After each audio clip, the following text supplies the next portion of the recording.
Boa noite, pessoal do Instagram. Boa noite, pessoal do Face. Vamos começar a live com a doutora Claudineia Visch Avancini. Ela é doutora em Educação pela USP, especialista em Educação Social e graduada em Pedagogia pela Unicamp. Boa noite, doutora Claudineia, seja bem-vinda. Boa noite, doutor Paulo Coelho. Um prazer estar aqui com você, poder conversar um pouquinho, debater um assunto tão complicado e tão complexo e tão importante para a nossa sociedade atual. Pois não, doutora, eu vou deixar a doutora à vontade para que a senhora faça a apresentação para as pessoas que estão nos acompanhando.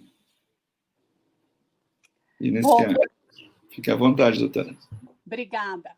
Então, a temática que a gente trouxe hoje para o debate, para a gente conversar um pouquinho, é a questão dos privilégios e as superações no universo da mulher branca na sociedade brasileira, uma sociedade que é marcada por um mundo machista, patriarcal e preconceituoso, trazendo um pouquinho também de informações para esse período que a gente está vivendo, que é da pandemia, Então, a gente vai conversar um pouquinho, trazer um pouquinho dessa questão do olhar de gênero para a questão feminina.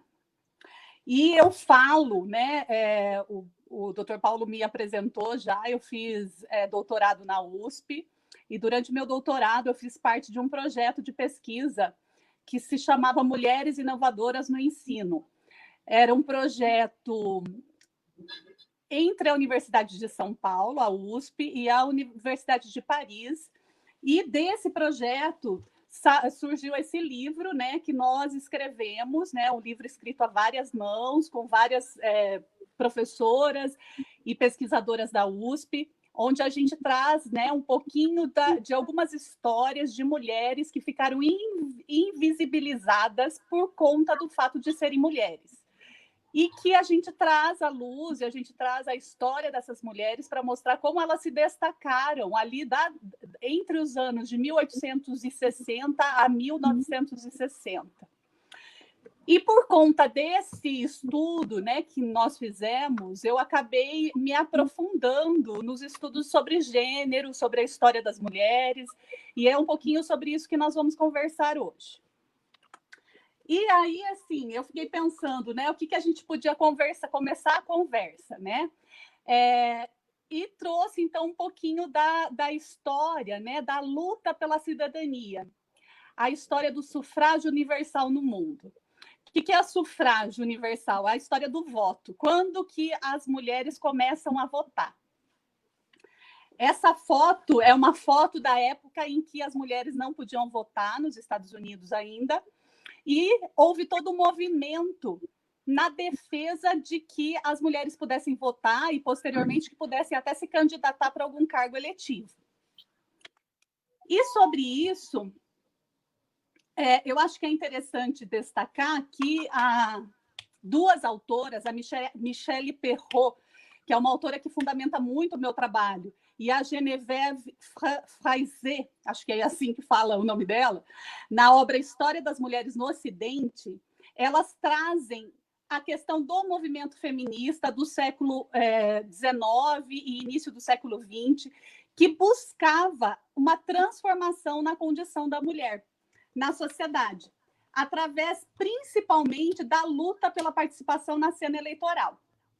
De fato, essa é uma das primeiras pautas dos movimentos de mulheres capaz de se difundir pelo mundo, industrializado ou em industrialização, que era o mundo daquele período histórico.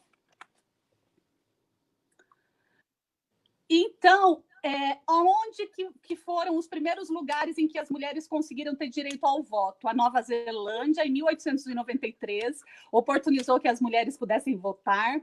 Depois, em 1906, a Finlândia. Então, esses dois países foram os primeiros países a reconhecer o direito de voto para as mulheres.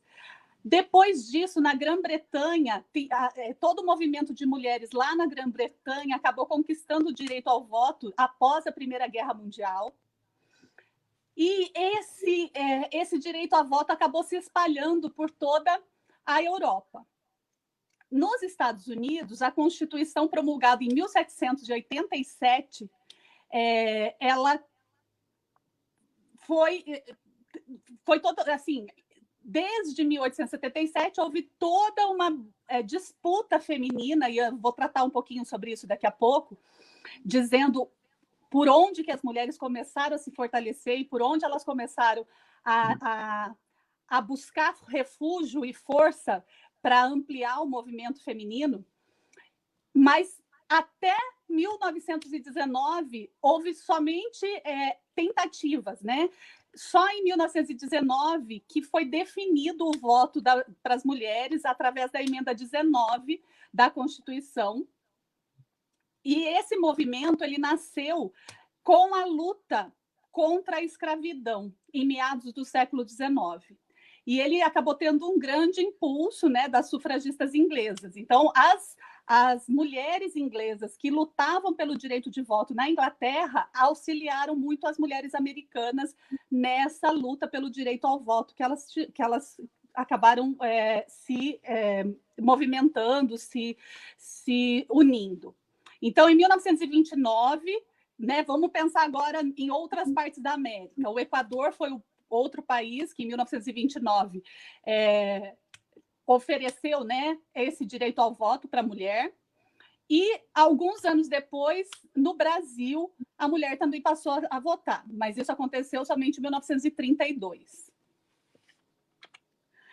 Antes de entrar na história das mulheres do Brasil, quero falar um pouquinho, então, dessa luta que eu já comecei a entrar ali, a falar um pouquinho das mulheres americanas. Quando que começou a surgir o nascimento, né? Quando que foi o nascimento dos direitos das mulheres? Aí eu trago uma autora muito conceituada no estudo de gênero, que é a Angela Davis. E a Angela Davis, nesse material que ela trabalha aqui, vários artigos, o nome do material dela é Mulher, Raça e Classe. Ela traz algumas informações que eu resumi um pouquinho para a gente conversar hoje. Então, a Ângela, aqui num dos artigos desse material, ela traz um questionamento, né?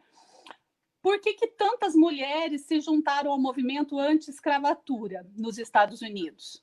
O que havia de especial na questão do abolicionismo que atraiu no século XIX as mulheres brancas? Porque eram as mulheres brancas as atraídas aos movimentos abolicionistas daquela época. E como, né, e esses movimentos acabaram atraindo essas mulheres muito mais do que qualquer outro movimento do período.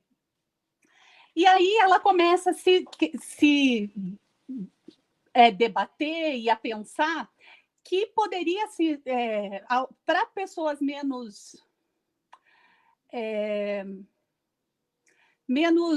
envolvidas com as questões acadêmicas, menos preocupadas com as questões feministas, podia-se dizer que isso se deu por conta que a mulher tinha o lado feminino da maternidade, por ela ser mãe, ela ficava com dó, com uma certa compaixão pelos escravos, né? Então ela acaba dizendo, né, que poderia ser por conta desse espírito maternal, então, das mulheres, com base, então, como uma base natural para a sua simpatia anti-escravatura. E isso, ela indica nesse artigo que poderia ser existir uma novela escrita, tipo um romance, que se chamava A Cabana do Tio Tomás. E essa novela americana, ela retrata a história dos negros, e algumas pessoas diziam que foi o primeiro movimento abolicionista, o primeiro material escrito na defesa da abolição dos escravos dos Estados Unidos. Entretanto, esse material, a Ângela, ela começa a fazer uma análise mais aprofundada dessa novela, da Cabana do Tio Tomás, e ela começa a mostrar que era um material que ele estava impregnado de assunções da inferioridade negra e da feminina. Porque a maioria dos personagens do livro, que eram negros ou eram mulheres, eles eram inferiores, eles eram considerados inferiores na escrita do livro. Então, assim, os negros, na maioria, eram dóceis e domesticáveis, o livro usava esses termos para descrever os negros, e a maior parte das mulheres eram mães e nada mais, elas não tinham nenhum outro destaque. Mulher servia para ser mãe. E, ironicamente, então, o mais popular dos livros da literatura americana anti-escravatura, ele foi um material dessa época que acabou perpetuando as ideias racistas e que acabaram justificando a escravatura e as noções sexistas, né? Que justificavam a exclusão das mulheres da arena política, onde a batalha contra a escravatura estava a ser realizada. Então, assim, as mulheres naquele período, elas não podiam nem se pronunciar. Se tinha alguma reunião, os homens podiam participar da reunião, as mulheres não podiam nem participar. E quando eles começaram a deixar a mulher participar, era para ficar como ouvinte, elas não podiam se manifestar. Então, a luta das mulheres nesse período começou assim, primeiro a participar desses movimentos e depois a ter direito à voz. E né, nesse direito à voz, elas foram se engajando na luta por ter direito a votos e depois a ser candidatas, a poder serem candidatas e serem eleitas. Então, a mulher branca do norte, né, do norte dos Estados Unidos, elas eram normalmente as donas de casa e elas começaram a ter a necessidade também de trabalhar nas indústrias com a industrialização, e aí elas começaram a ser conhecidas como operárias, que eles têm ali um nome americano, né, o nome em inglês, a Mill Girls. E essas operárias começaram, então, a frequentar alguns movimentos e a ter dinheiro para movimentar esses movimentos. Então, a gente começou a ter mulheres que eram donas de casa, que faziam toda um trabalho de organização do movimento. E as operárias que, com o dinheiro que elas iam recebendo, elas iam ajudando ao movimento com a entrada de dinheiro para que o movimento feminino ali pudesse ser ampliado.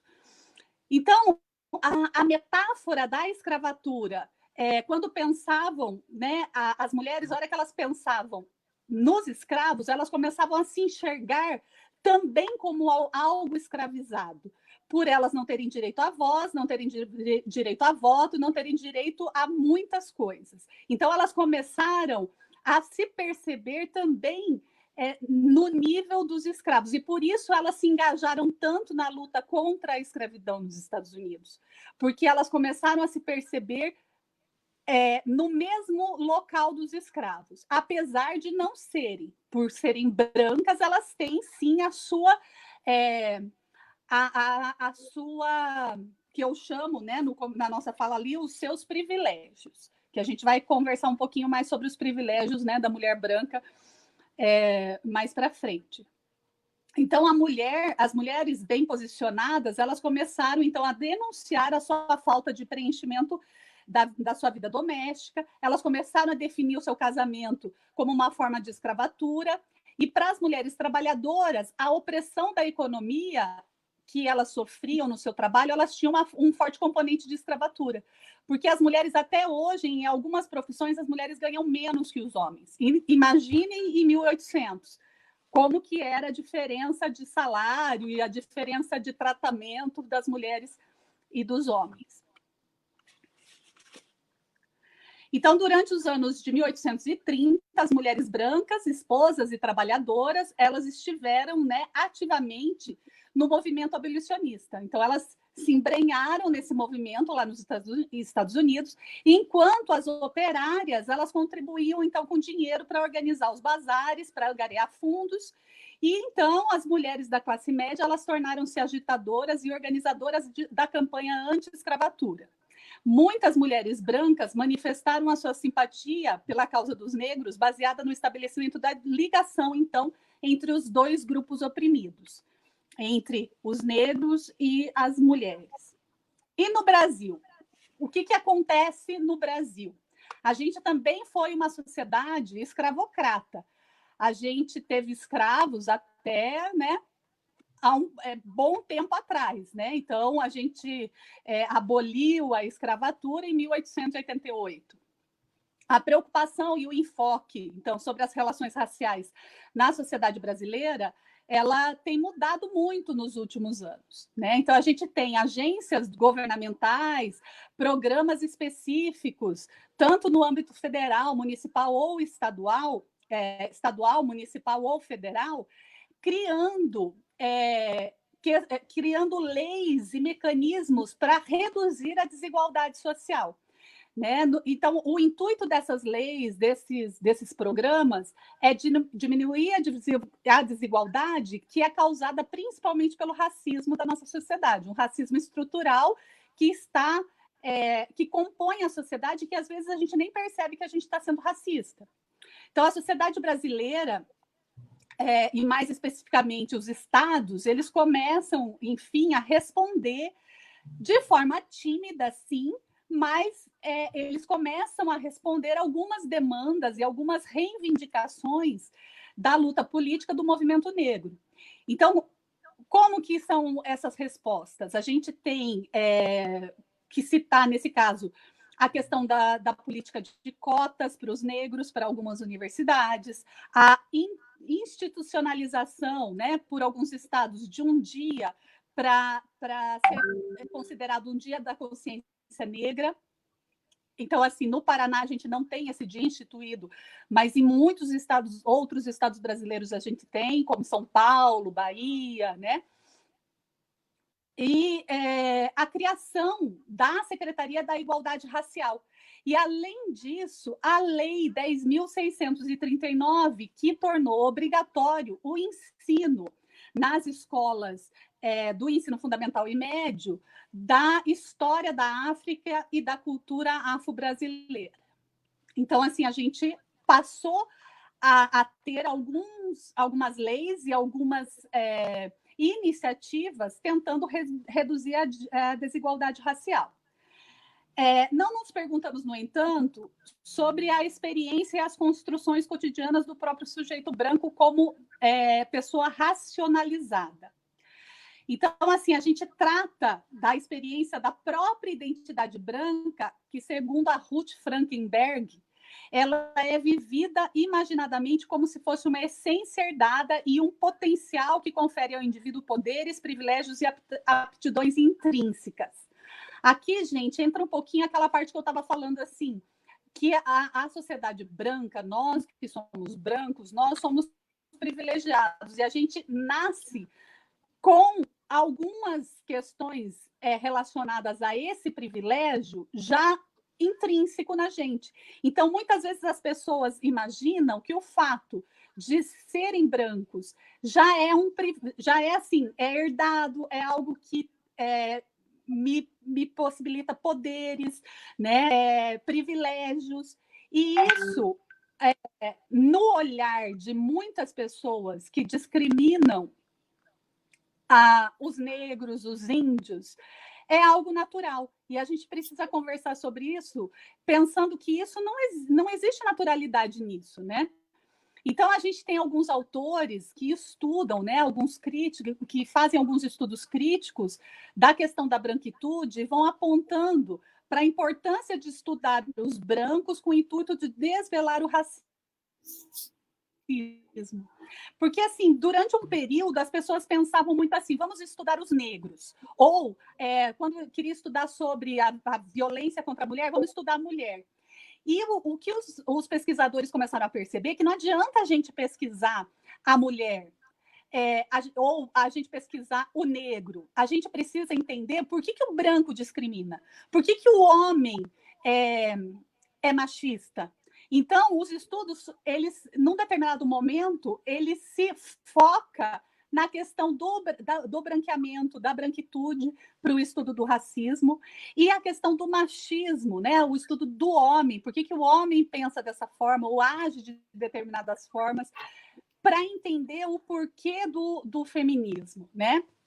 Então, tem essa inversão nos estudos para tentar entender a visão do outro com relação ao racismo e ao feminismo.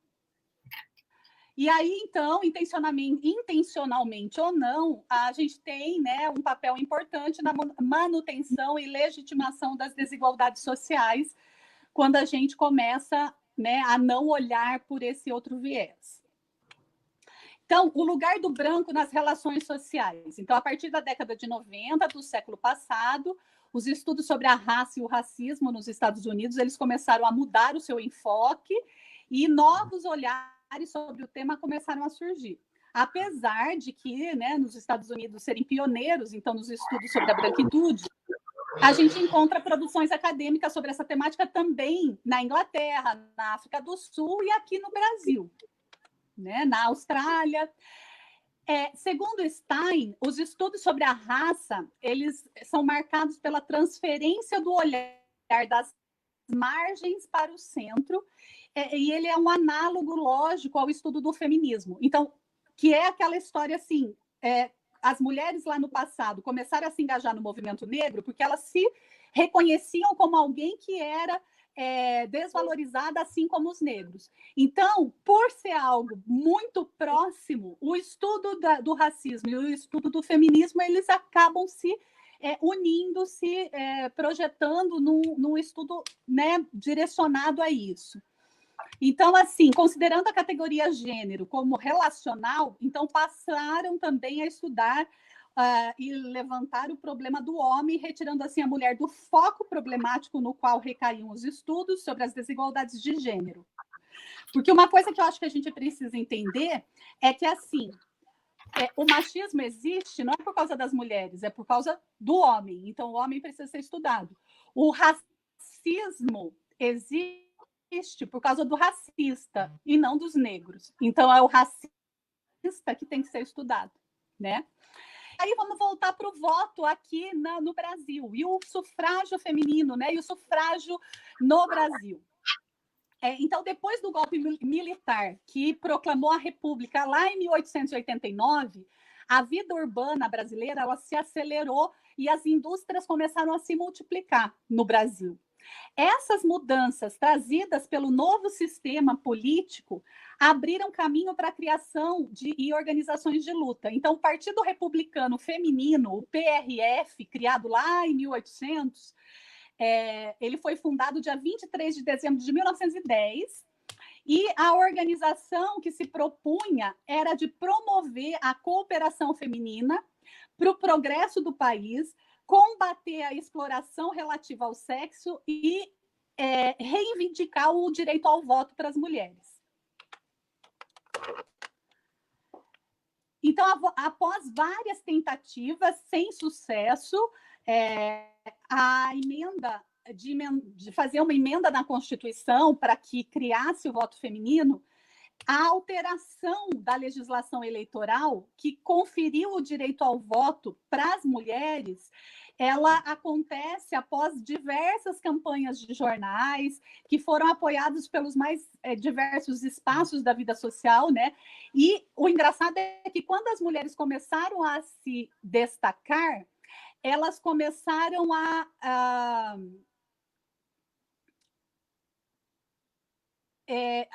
ter uma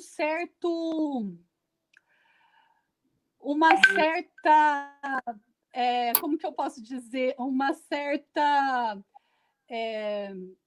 ridicularização do mundo masculino para elas. Então, elas começaram a ser ridicularizadas pelos homens, começaram a ser rebaixadas, e depois de muita luta, o Brasil, então, acabou deixando as mulheres, né, oportunizando o direito ao voto feminino em 1932, após um decreto que o número do decreto é 21.076, que foi instituído pelo Código Eleitoral Brasileiro, dando direito ao voto à mulher. Aqui eu trago alguns livros que a gente, né, usa e que pode ser lido para o estudo sobre essas questões femininas. E eu vou entrar daqui a pouco na questão da violência contra a mulher. Antes da gente entrar na violência contra a mulher, o doutor Paulo quer fazer algum comentário? Gostaria, alguma pergunta? Primeiramente, parabenizar, que está muito legal, bem interessante. Muitas coisas que eu não sabia, sabe? que nem as mulheres se envolvendo na luta abolicionista, né? Muito bacana, muito interessante. E até eu quero fazer uma perguntinha assim breve. Depois que conquistaram a abolição, as mulheres negras continuaram engajadas ou a professora notou assim que só as mulheres brancas continuaram na luta? Houve essa defasagem assim, não sei tudo? Só chegou a detectar? Houve como que um abandono, Não, entende? De desinteresse? Ou o pessoal continuou intenso, ligado, as mulheres negras continuaram na luta também? sim, as mulheres negras, assim como os homens, né? Por isso que naquela hora que eu disse daquele romance, que os homens eram retratados no romance como dóceis, como é, bonzinhos, não era bem isso. Os negros eles só conseguiram a abolição porque eles se engajaram em movimentos abolicionistas. Eles lutaram para que a abolição dos escravos nos Estados Unidos fosse assinada, né? Fosse efetivada. A gente tem alguns filmes que retratam muito bem isso e eu não gosto muito de assistir porque são muito, muito sofridos, né? A gente vê muito sofrimento, muito preconceito, muita violência contra os negros e eles se engajaram de uma forma muito importante para que houvesse uma transformação. As mulheres negras, naquele período, elas eram muito, além de escravas para trabalho, elas eram, muitas vezes, elas satisfaziam as questões sexuais dos donos delas, né? Vamos chamar assim. E elas sofriam demais com tudo isso. Então, assim, elas também se engajaram e, após a abolição, cada vez mais elas se engajam. A gente tem muitos movimentos negros importantíssimos e que defendem, né, a questão da mulher e da questão da violência, que é algo que nós vamos tratar daqui a pouco também, que a gente vai ver que, assim, é algo muito sério na nossa sociedade, a quantidade de violência contra a mulher que acontece e os dados com relação à violência contra a mulher negra é ainda mais gritante. E, professora, eu queria fazer mais uma pergunta para a senhora ainda, a respeito da cabana do tio Tomás, apesar dela tratar os homens e as mulheres assim, como pessoas débeis, né, que dá para entender, mas isso foi um dos motivos para até despertar as mulheres, né, e os próprios homens negros, mulheres negras, a resgatar o seu próprio valor, né?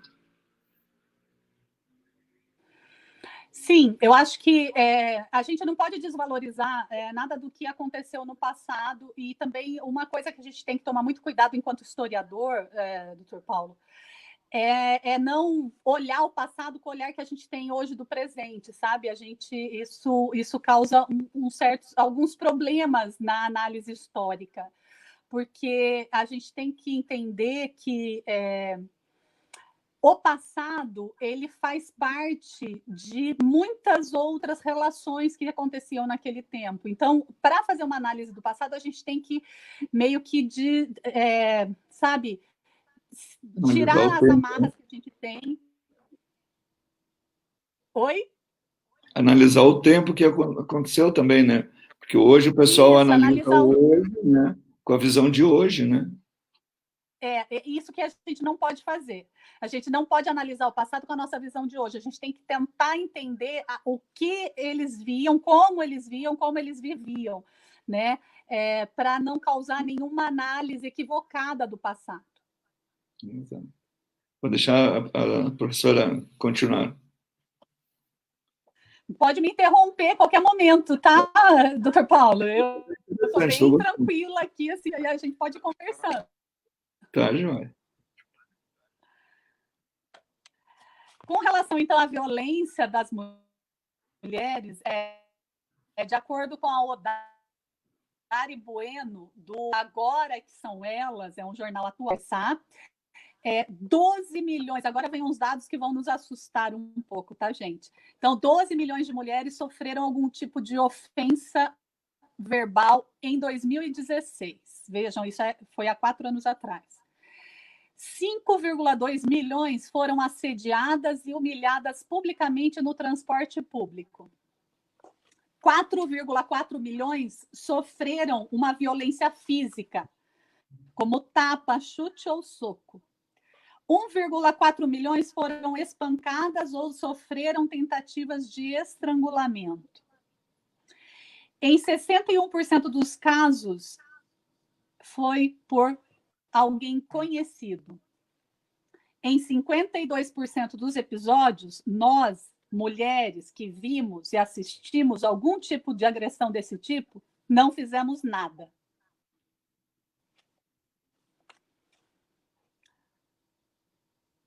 Com relação ao Paraná, gente, tem um estudo que eu entrei para trazer os dados para a gente. É um estudo que foi feito com base nos boletins de ocorrência e termos circunstanciados lavrados na Delegacia da Mulher entre os anos de 2005 e 2009. E a gente tem os seguintes resultados: 93,4% das vítimas residiam na zona urbana. 82,8% tinham entre 20 e 59 anos. 54,2% viviam em união estável. Gente, caiu a professora aqui só um pouquinho, vamos esperar ela entrar de novo.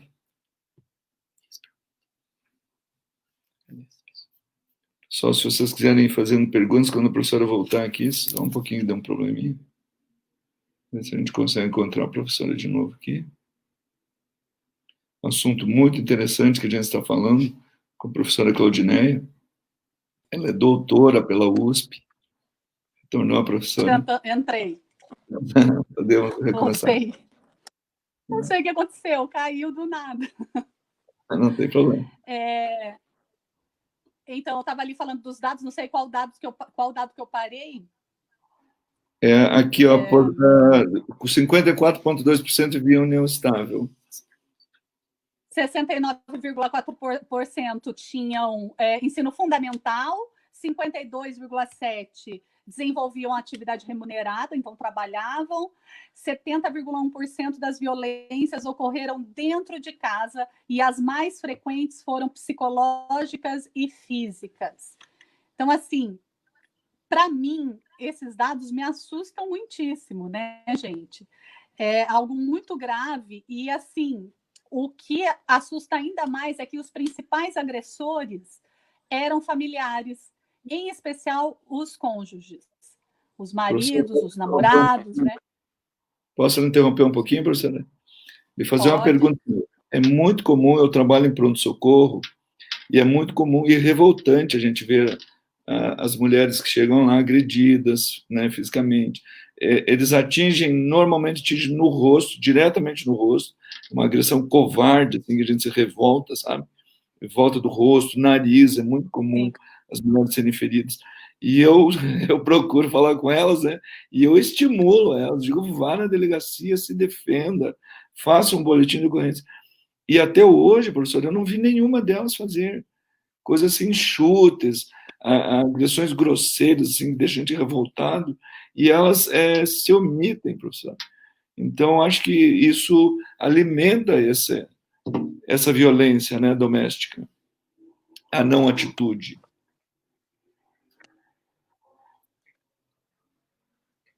A senhora está ouvindo? Não estou tendo. E eu acho que essa omissão delas, ela acontece principalmente por... Tá me ouvindo, não? Estou ouvindo agora, professor, pode falar. Deixa eu ligar aqui o outro, porque eu acho que está dando um delay no celular. Minutinho só. Uhum. Tá, eu vou tentar falar daqui, ó. Eu acho que...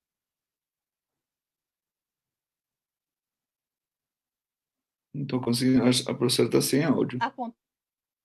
Somente por causa desse dado aqui. Está sem áudio. A senhora está sem áudio. Principalmente Tá... Aqui. Eu não sei por que ele está desligando sozinho. Ele está desligando sozinho. Tá ok. Tá dando... Estou ouvindo. Tá. Então, vamos lá. Eu acredito que essa questão, doutor Paulo, é por conta desse dado aqui, que os principais agressores são os maridos delas. E elas se sentem, às vezes...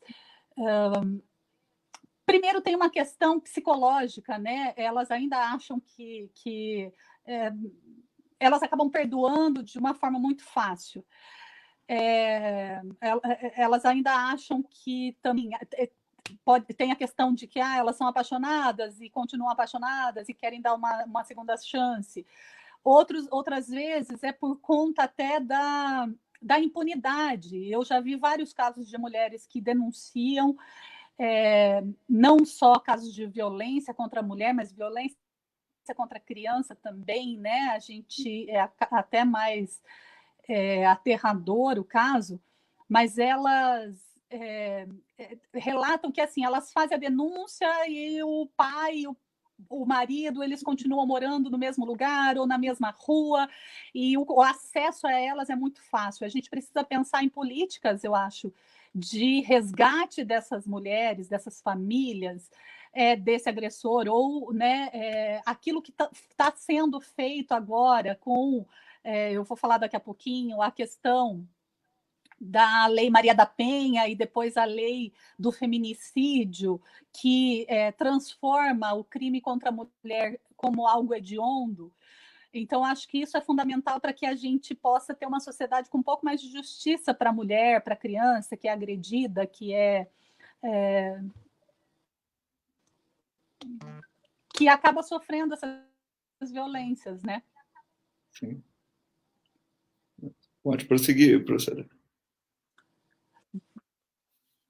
Bom, então aqui a gente tem, né, que a violência, então, ele é um problema presente no cotidiano das mulheres, do município, e o delineamento, né, do seu perfil, ele revela, assim, importante ferramenta para o planejamento de ações e políticas, né, com vista à erradicação dessa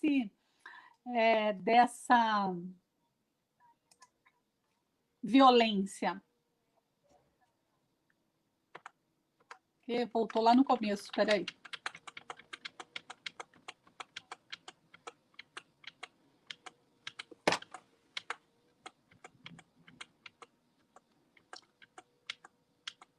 Não sei se tem mais alguma pergunta, doutor Paulo. Não, seria, por enquanto, deixa eu ver, está aparecendo, né? Uma coisa que eu achei bem interessante observar é o partido feminino, que eu não sabia que elas tinham montado, né? Faz parte da história e não é divulgado nas escolas. Hein? Então. Foi uma luta que as mulheres tiveram. Sim. E muito importante, tanto que, graças a isso, Getúlio Vargas, né, colocou em 1934, aceitou que é um absurdo, né, que as mulheres pudessem votar só em 1934. Né? Mas é muito bacana, a história é muito importante, né, para que a gente não esqueça e para que a gente não permita que os mesmos erros voltem a acontecer. Né? E nos dias de hoje é impossível, sabe, professor? Eu atender uma pessoa agredida, eu me revolto muito, porque é uma covardia muito grande. Muitas vezes... Então, nesse sentido, né, a luta contra a violência da mulher, ela acaba, né, são criadas algumas leis para favorecer, né, para melhorar essa questão tão injusta, né? Então, tem a lei a Lei Maria da Penha, que é da 13.104, em 2015, que ela foi promulgada, e a Lei 13.104, ela prevê, então, o feminicídio como homicídio qualificado e crime hediondo. O que é o feminicídio, gente? Feminicídio é um crime doloso contra a vida da mulher em razão da condição do sexo feminino. por menosprezo e discriminação à condição da mulher. Então, é o crime contra a mulher, só pelo simples fato da mulher ser mulher. Então, por ela ser mulher, alguns homens vão e cometem o feminicídio, que é o assassinato da mulher pelo simples fato da questão do gênero mesmo. E é importante a questão dessa lei promulgada em 2015, que ele torna, então, o feminicídio algo com uma pena muito maior em alguns casos. Então, é importante a gente valorizar essa questão. Avante Brasil, agora mais dados, né? Uma mulher morre a cada 2 horas no Brasil. Então, se a gente pensar que a gente está nessa live, né, que vai durar mais ou menos 1 hora, mais 1 hora uma mulher morreu. Então, é algo muito grave. Né? A gente tem 24 horas no dia, a gente, né, num dia 12 mulheres estão morrendo por conta de feminicídio. É algo estarrecedor, então, professora. Professora, só uma coisa, o pessoal está perguntando assim, ó, como que eles podem fazer? Como que eles podem fazer, professora? E praticados em decorrência da violência doméstica ou familiar. Professora? Perdi o contato com a professora. Professora, eu vou aproveitar que a gente perdeu o contato. O pessoal está perguntando aqui bastante. Como eles fazem para denunciar? Eles querem saber, já que as mulheres não denunciam, e quando eles sabem que uma vizinha, uma irmã, um parente está sofrendo essa violência, o que a professora indicaria, aconselharia? A gente perdemos o contato com a professora, mas, por enquanto, eu indicaria as delegacias, né, das mulheres. Vocês podem fazer a denúncia sem se identificar. A Ju está perguntando aqui, ó. Ju Bier. Então, Ju, eu aconselho aí na delegacia da mulher e fazer a denúncia sem precisar se identificar. Que eles protegem tem a proteção de testemunha, não acaba não sendo identificado. A professora retornou. Professora, está ouvindo? Denúncia, gente, pode ligar no 190, que é da Polícia Militar, ou 180, que é o Central de Atendimento à Mulher. E a pessoa não é identificada, né, professora? Não, ela pode escolher ser identificada ou não, né? Qualquer denúncia você tem essa opção, ou você faz como anônimo, ou você se identifica se você quiser se identificar, mas é uma opção da pessoa que faz a denúncia. A professora também está perguntando aqui, por que durante a pandemia cresceu tanto a violência contra a mulher? Por que a professora acha? Eu ia tratar disso daqui a pouco, deixa eu projetar aqui. Deixa eu ver se está dando a projeção.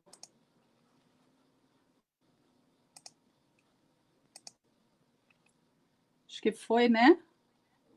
Não, agora foi. Pode falar, professora. Então, aqui nesse slide, só para a gente finalizar, essa violência, então, é doméstica ou familiar, é praticada pelos próprios companheiros das vítimas ou membros da família, e grande parte dos crimes eles são cometidos com armas de fogo, 34% são com instrumentos cortantes, como facas, armas brancas, 7% por asfixia decorrente do estrangulamento, né, representando o meio mais comum nessa ocorrência. E aí a gente... deixa eu ver aqui... A violência contra a mulher, gente, aumentou realmente, vocês têm razão a hora que falam, durante a pandemia. Ela aumentou 44,9% durante a pandemia. Esse dado é do estado de São Paulo, mas isso eu acho que se reproduz em vários estados. Eu tenho aqui um estudo que diz que aumentou no Acre, no Rio Grande do Norte, em Mato Grosso. Então, assim, a gente tem informações do Fórum Brasileiro de Segurança Pública, do dia 20 de abril, que o total de socorros prestados ele passou de 6.775 para 9.817 na comparação entre março de 2019 a março de 2020. E a quantidade de feminicídio também subiu no estado de São Paulo, de 13 para 19 casos, subiu quase 50% de um ano para o outro. E por que isso ocorre, gente? Principalmente porque a mulher, e além disso, um outro dado que eu acho importante destacar antes de falar por que isso ocorre, há muitos casos subnotificados, porque as mulheres, elas estão agora com o isolamento social o tempo todo dentro de casa com o agressor. Então, a quantidade de tempo que ela ficava antes em casa com o tempo que ela fica agora por causa da pandemia, aumentou substancialmente. Então, a agressão que ela tinha antes, o período de tempo que ela ficava exposta à agressão era muito menor, porque ela ou o parceiro trabalhavam fora. Agora, isso diminuiu, porque eles estão quase que 24 horas juntos. Então, a agressão é muito mais frequente. E por ser mais frequente, também tem o caso de que ela tem muito mais medo agora de denunciar, porque como que, sabe, ela não tem nem como sair de casa para fazer denúncia, ela não tem como. Então, assim, a gente tem informações, sim, que há muitos casos subnotificados, que não estão sendo notificados, porque elas não conseguem fazer a notificação. Então, elas estão sofrendo violência, estão sofrendo cada vez mais violência e estão ficando nesse círculo ali. De maus tratos e de violência, de agressão, isso, obrigada, faltou a palavra. E aí, eu acho outro dado importante para a gente ver é que a violência contra a mulher negra, por conta do racismo, ela se manifesta de forma mais dramática ainda. Os números da violência letal, quando verificamos com relação às mulheres negras, eles daquela quantidade de mulheres que sofrem agressão, 62% dessas mulheres são mulheres negras. E essas mulheres que chegam à morte, né, 62% de mulheres negras que chegam à morte, elas são negras, né? Então, assim, 62% das mulheres que sofrem agressão e que chegam à morte, elas são negras, segundo os dados.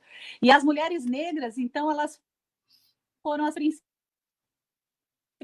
vítimas de todos. Então, cerca de 43% das mulheres negras, elas relataram que elas já sofreram algum tipo de assédio na rua, no transporte público ou em ambientes de trabalho. Enquanto, se for mulher branca, não dá nem para dizer só 35%, porque, né, também 35% das mulheres brancas afirmaram que viveram esse tipo de situação. Mas vejam que a quantidade de mulheres, se a gente, né, coloca uma quantidade de mulheres negras e brancas, a maior parte que sofre agressão são as negras. Então, as mulheres negras também foram mais abordadas agressivamente em festas e beijadas à força do que as mulheres brancas. Então, assim, normalmente a agressão é muito maior com as mulheres negras. Posso fazer uma observação? Vocês levaram em consideração sua pesquisa, assim, que o número de mulheres negras e pardos, como no meu caso, que sou descendente de negro, sou pardo, é bem maior, é quase 70% na população brasileira. Não seria isso também um dos casos, professor? Vocês levaram em consideração isso? Que eu a população acho que brasileira nesse caso não é pela quantidade da população, doutor, porque é a quantidade de mulheres, né? Então vamos pensar, 100 mulheres, se 100 mulheres negras e 100 mulheres brancas forem abordadas, né? Forem numa festa, a gente tem uma quantidade maior de 43% dessas 100, se forem negras, vão ser agredidas. E se for branca, são 35%, entendeu? Então, eu não acho que é por conta do número da população. É pelo número relativo. Sim, entendi. Aí é mais fidedigno, entendi. Sim. Esse estudo, ele faz parte, doutor, é um artigo que está publicado numa revista científica que chama Revista de Estudos Jurídicos, da Faculdade de Maringá. O nome do artigo é A Lei do Feminicídio 13.104 e seus impactos no estado do Paraná.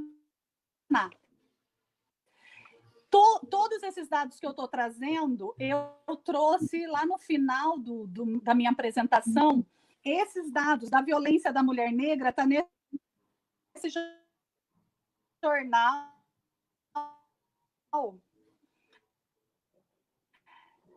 de direito da Agência Brasil.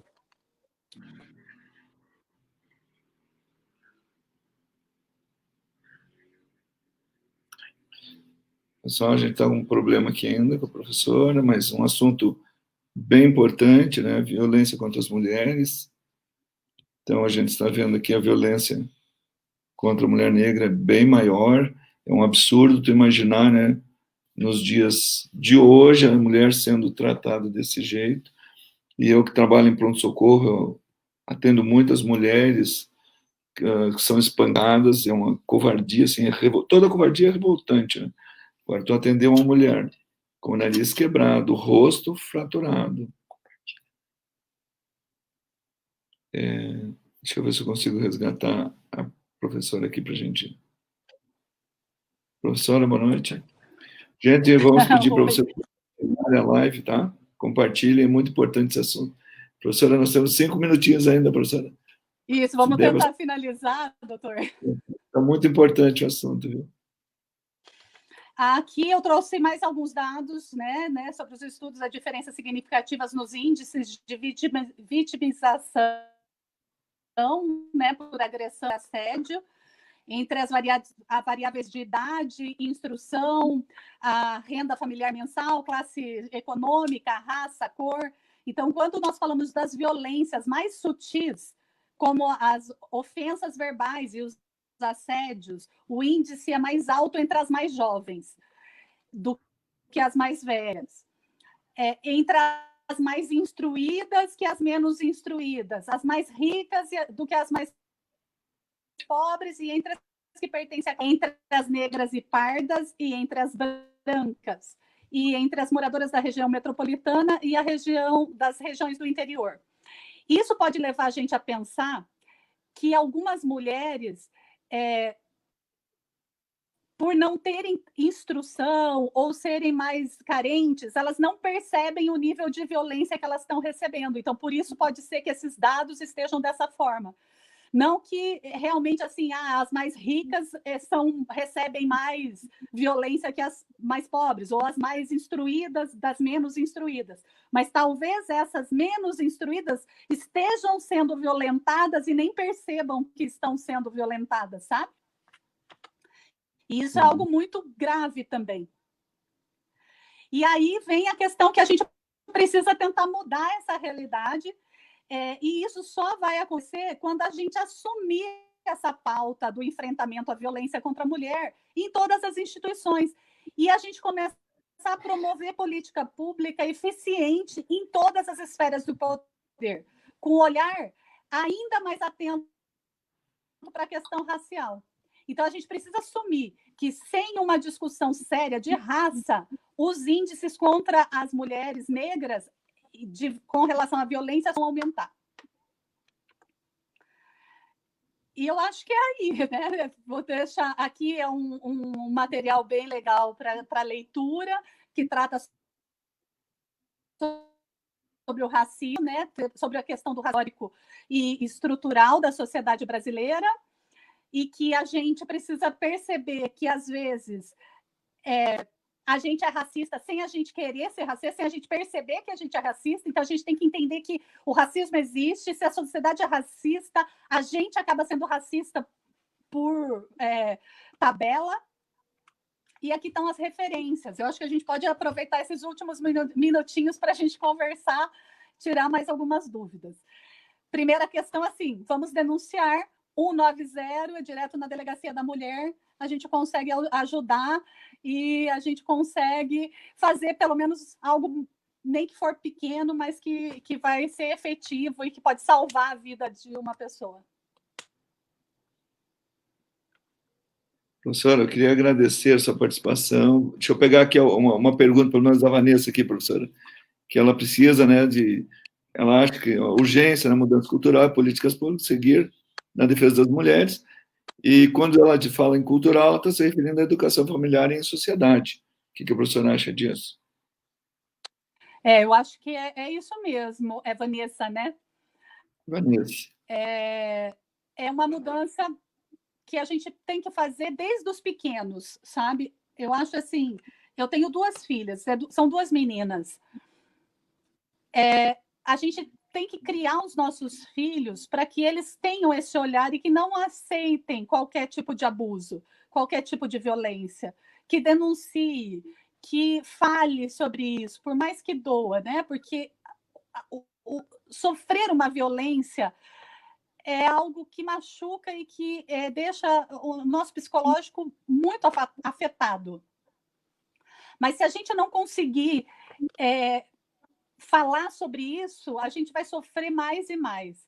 Então, eu realmente acho que é isso mesmo. A gente precisa mudar a sociedade, defender políticas públicas de defesa da vida e das mulheres e dos negros, e a partir da realidade da família mesmo, a gente vai começar a mudar a sociedade que a gente vive. Professora, queremos agradecer a sua participação aqui. Falamos com a professora Claudineia Viche Avancini, repetindo o currículo da professora, ela é doutora em educação pela USP, especialista em educação social e graduada em pedagogia pela Unicamp. Professora, muito obrigado, foi muito esclarecedor. É uma bandeira que a gente tem que tomar nas mãos, encampar. É revoltante o que fazem com as mulheres, principalmente, né, as mulheres negras. Qualquer ser humano não merece, né, professora? Ser agredido, humilhado. É uma covardia que a gente não pode deixar de gritar, que mudeçam as nossas vozes, né, professora? Muito obrigado pela sua participação. E obrigado a todos vocês que estiveram com a gente. Um abraço, professora. Obrigada pela live, obrigada pela noite, e estaremos sempre juntos. Muito obrigado. Boa noite. Boa noite.